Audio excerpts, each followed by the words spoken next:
Doctor साहब, सदर Trump ने फील्ड मार्शल आसिम मुनीर साहब की क़यादत को सराहा है और उनका शुक्रिया अदा किया है कि उन्होंने जंग की तरफ कदम नहीं बढ़ाया। क्या ये इस बात का एतराफ़ है कि पाकिस्तान ने हालिया कशीदगी में मुतवाज़न और पुरअमन पॉलिसी अपनाई रखी है? देखिए, ये जो कल मुलाकात हुई है ना जी, आसिम मुनीर साहब की, फील्ड मार्शल आसिम मुनीर साहब की, और साथ उनके DGISI भी मौजूद थे। ये कोई 2 घंटे इसकी बात हो रही है, कोई 2.25 घंटे की बात हो रही है, और मैं कल इसके ऊपर अपना जो है वो मौक़िफ़ दे चुका हूँ, जो कि बिल्कुल मेरा ख्याल है कि जो सरकारी मौक़िफ़ है उसके साथ मैच भी कर रहा है और उसके साथ मैच नहीं भी कर रहा बहुत हद तक।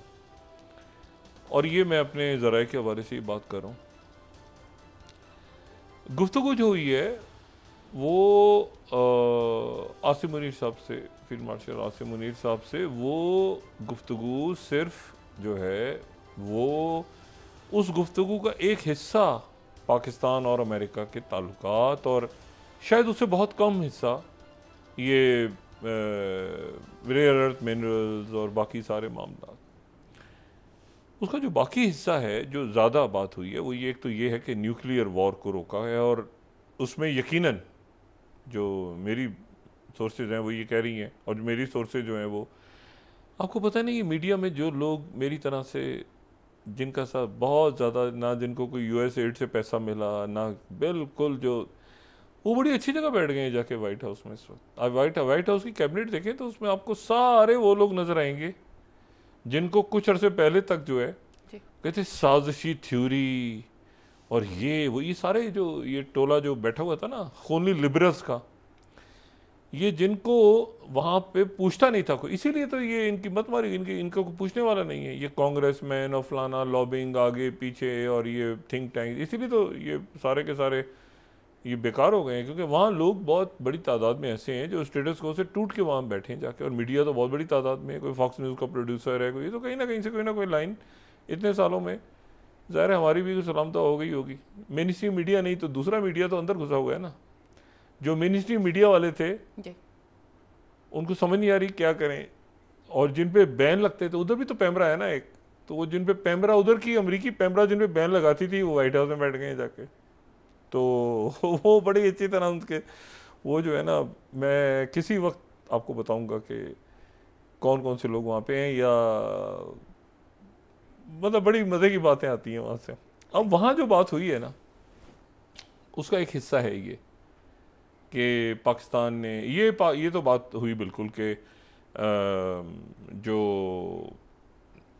उन्होंने तारीफ़ की कि ये आपने जो है ये बात इस तरह से हुई, और ये सब पाकिस्तान के डेलीगेशन की तरफ से वो पूरा किस्सा बताया गया कि जी ये जो है ये इस पर वहाँ पर इन्वेस्टिगेशन की हमने बात की थी। अच्छा, ये भी उनको इल्म था, लेकिन उन्होंने सुना कि जी ये जो मकबूजा कश्मीर में दहशत गर्दी का वाक़या हुआ है, तो हमारी तरफ से तो ये था कि इसके ऊपर तहकीकात हो, और अगर वो नहीं कर रहे तो हम करें, और हम नहीं कर सकते तो फिर कोई बाहर का करे, और किसी ना किसी को तो ऐसी सूरत हाल में। और ये तो आपने अच्छा किया कि आप आगे एज ए आर्बिट्रेटर बनना, तो आप अक़वाम मुत्तहिदा, तो हमारी तरफ से भी जो है ना उसी तरह से बात हुई जो प्रेसिडेंट ट्रंप सोचते हैं ना कि भाई किसी ना किसी को तो झगड़े हल करने हैं ना, तो अब अक़वाम मुत्तहिदा की कोई बात नहीं सुनता, वहाँ वीटो हो जाता है, तो आप ही करें, आपने बड़ा अच्छा किया। तो प्रेसिडेंट ट्रंप जो है वो ज़बरदस्त, ठीक है ना। और देखे ना, इस वक्त तो कोई किसी की बात नहीं सुन रहा, ये तो हम पहले बहुत सालों से बात कर रहे हैं, तो कोई तो दरमियान में आर्बिट्रेटर है। तो एक तो बात इन्होंने ये की, और पाकिस्तान ने केस उठाया। बाद में ये भी बात हुई कि जी देखें, हमने तो सारा मामला आपके, वरना तो न्यूक्लियर वॉर की तरफ जा रहा था। पाकिस्तान की डॉक्ट्रिन है, उन्होंने बताया जी हम ये जो है ये पाकिस्तान की फिक्स डॉक्ट्रिन है, इसको कोई भी शख्स चेंज नहीं कर सकता कि जी हमारे ऊपर जाहिरियत होगी तो हमने आगे से क्या जवाब देना है, और हमारा न्यूक्लियर इसीलिए है, तो आपको पता होगा। वो बैठे हुए थे बाकी लोग, उन्होंने कहा जी, फिर उन्होंने कहा जी हमने तो सारा कर लिया ये सारा कुछ, लेकिन फिर पानी का मसला, तो ये पानी का मसला अगर एक दफ़ा छिड़ गया तो फिर तो ये दुनिया में वाटर वॉर शुरू होंगी। इसको भी उन्होंने बड़ा सीरियस लिया प्रेसिडेंट ट्रंप। यानी बात जो है वो बढ़ते बढ़ते फिर उसके बाद जो है वो, क्योंकि प्रेसिडेंट ट्रंप के जहन में ये पूरी बात थी कि भाई ये जंगें और ये और सारा वो, तो ये बड़ा रिलैक्स माहौल में गुफ्तगू हुई है। तो उसके बाद उन्होंने फिर ये ईरान और रीजन और सारा, क्योंकि उसमें जो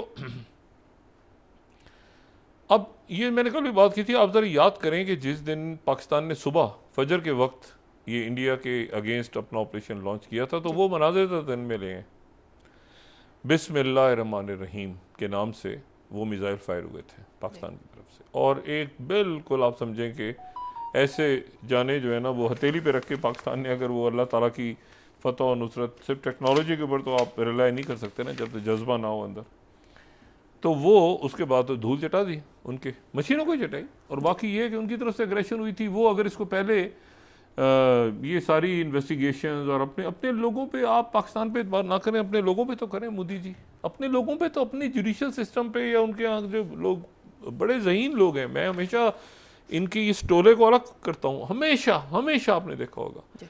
और आपने ये भी नोट किया होगा कि मैंने कभी ये जिस तरह से मुख्तलिफ मज़ाहिब के बारे में बात करते हैं, हमने कभी हिंदू मज़हब के बारे में कोई बात इसलिए नहीं की, हाँ हिंदुत्व के हवाले से ज़रूर की है, क्योंकि पाकिस्तान में हिंदू बरादरी बहुत है, और हिंदू बरादरी अगर कम भी है तो उसके जज्बात हमारे लिए बड़े इंपॉर्टेंट है एज अ पाकिस्तानी।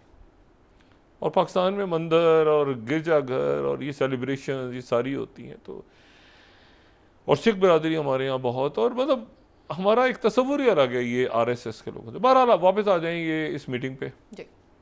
तो मीटिंग अच्छे माहौल में हुई, और उसमें जो है वो पाकिस्तान का अब जो रोल है इस वक्त, ये एक पूरा टोला था, और मैं टोला कहता हूँ, मैं आप यकीन करें कि मैं बहुत मुश्किलों से वो नाम अपने दिल पे पत्थर रख के, वो जो है ना, मैंने आज तक ये बात मीडिया में नहीं की, मुझे नहीं पता ये ऑन एयर जाती हुई है या क्या, मैं पत्थर रख के वो नाम जो है ना, वो नाम, वो चेहरे जो जिन्होंने पूरी कोशिश की कि पाकिस्तान जो है वो इन सालों में तबाह बर्बाद हो, ये कंबोडिया बन जाए, लॉबिंग, डॉलर माफिया, ये फलाना, एनजीओज, इस्लाम तो जनाब, ये जब ये मैंने कहा ना, कल भी कहा था मैंने, तालिबान आए तो इन्होंने वो जो अहले तशी थे उनको मॉडरेट बना दिया और उनको एक्सट्रीमिस्ट बना दिया, फिर थोड़े अरसे के बाद वो उनके गले मिल गए अहमद शरा, तो अब अहले तशी के पीछे लग गए।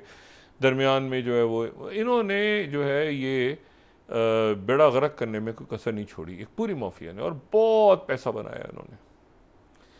और इनका ख्याल ये था कि जवाब इनको, और आज भी इनमें से कुछ का ख्याल ये कि जवाब इन्होंने वाशिंगटन में देना है, अल्लाह को नहीं देना, और वाशिंगटन में हम कर लेंगे मामला, पैसा वैसा खिला के हम तय कर लेंगे। तो अब पाकिस्तान की सूरत हाल ये बनी है कि इन्होंने बड़ी मुश्किलों से पाकिस्तान का ये लफ्ज़ एग्जैक्ट, मुझे वो दिन, वो वक्त, वो चेहरे याद हैं जिन्होंने एफ फैक का आइडिया पेश किया था कि इसको एफ फैक बना दें। ठीक है, पाकिस्तान और इंडिया का मुकाबला ही नहीं है, आप इसको एफ फैक करें, पाकिस्तान को अफगानिस्तान के साथ लिंक कर दें। अब पाकिस्तान इंडिया के साथ भी इंडो पाक भी नहीं है, अब पाकिस्तान एक उससे बढ़ के रीजनल पावर बन चुका है। देखें ना, जो मैंने कल भी बात की थी कि इंडिया के साथ तो वो इंडिया का तो भाई जो उनको जो काम करना है वो तो उनको लाओस और म्यांमार को और वो इंडो पैसिफिक को, देखें वो यहाँ कहाँ घुस रहे हैं, देखें ना, वो उनका तो अमेरिका, और ये बड़ा शिद्दत के साथ ये बात हुई, ये डिस्कस भी हो रही है वहाँ कि भाई इंडो पैसिफिक में तो आप जाएं और जाके लाओस में देखें अपने आप को, कंबोडिया में देखें, थाईलैंड में देखें, मुल्क बड़े ज़बरदस्त हैं ये सारे, आप उनको हकीर ना समझें, ये बड़े ज़बरदस्त मुल्क हैं, इनकी बड़ी पुरानी तारीख है इनकी। तो अगर आपने इंडो पैसिफिक की पावर बनना है तो आप जाके वहाँ पे लाओस को देखें, म्यांमार को देखें, आप क्योंकि बांग्लादेश हाथ से निकल गया उसको देखें, ये जो 7 सिस्टर स्टेट्स है आपका उधर रोल है, आप इधर घुस के आ जाते हैं हैफा के अंदर, क्या करना है हमने, ये तो आपका रोल नहीं है। तो एक कमांड्स बनी हुई है ना, आप पैसे, आपको पता है इंडिया सेंटकॉम का हिस्सा नहीं है, इंडिया तो पैसिफिक कॉम का हिस्सा है। स्टेट डिपार्टमेंट में आप जाएं तो साउथ एशिया ब्यूरो भी पता नहीं अब एक्टिव है नहीं है क्या है, बहरहाल वो सारा, लेकिन वो अगर स्टेट डिपार्टमेंट में जाएं तो पाकिस्तान इंडिया एक है साउथ एशियन डिपार्टमेंट में। अगर मिलिट्री के पॉइंट ऑफ व्यू से देखें तो हम सेंटकॉम में, वो पैसिफिक कॉम में, वो घुस के यूरोपियन कॉम में घुस जाते हैं, कभी कभी कहीं घुस जाते हैं। तो वो जो है ना, अब वो संजीदा जो की बात हो रही है, और मतलब है कि लाखों हज़ारों बच्चे मर रहे हैं, और मैं इसीलिए भारत को, हिंदुस्तान को, भारत को अलग करता हूँ इस टोले से क्योंकि मैंने मदर टेरेसा को देखा हुआ है, मैंने वहाँ पे इनके आश्रम जो हैं उसमें बच्चों को किस तरह से हिंदू जो वहाँ पे हैं वो टेक केयर कर। ये तो बदमाशों का टोला आके बैठ गया है ना, इसको तो अलग करें आप। लेकिन जितनी मोहब्बत से उनके आश्रमों में उनको, उनके आम लोगों को देखा है, मैंने देखा हुआ है। मैं पढ़ा जिस कॉलेज में हूँ, मैंने जो डीजे साइंस कॉलेज, वो हिंदू जो है बना के गए, तो उसका नाम नहीं हमने बदलने दिया कराची में डीजे साइंस कॉलेज का आज तक। बहरहाल मैं आपको सिर्फ कह रहा हूँ, तो पाकिस्तान का रीजनल रोल एक हो गया है, रीजनल। अब पाकिस्तान के साथ रीजन डिस्कस हो रहा है, यानी एफ पाक, और एफ पाक तो ज़ाहिर है पड़ोसी हमारा, ये तो टर्म थी। अफगानिस्तान ज़बरदस्त मुल्क है, लेकिन यह है कि उसमें रीजन पूरा डिस्कस हो रहा है, और मशरिक़ वस्ता डिस्कस हो रहा है, और साथ ही उसके ग्लोबल मामलात में पाकिस्तान, ग्लोबल साउथ में भी हम जाएंगे इंशाल्लाह, ब्रिक्स में भी जाएंगे। ब्रिक्स में इंडिया खुद निकल जाएगा। एससीओ में मैंने कल भी बात की थी कि एससीओ में इन्होंने वो इसराइल की के खिलाफ करारदाद पे साइन नहीं किए। अब जनाब पहले 24 घंटों को डिस्कस करते हैं, इवेंट चल रहे हैं तो 24 घंटे। ट्रम्प साहब ने फैसला किया कि उन्होंने ईरान पे हमला शायद नहीं करना।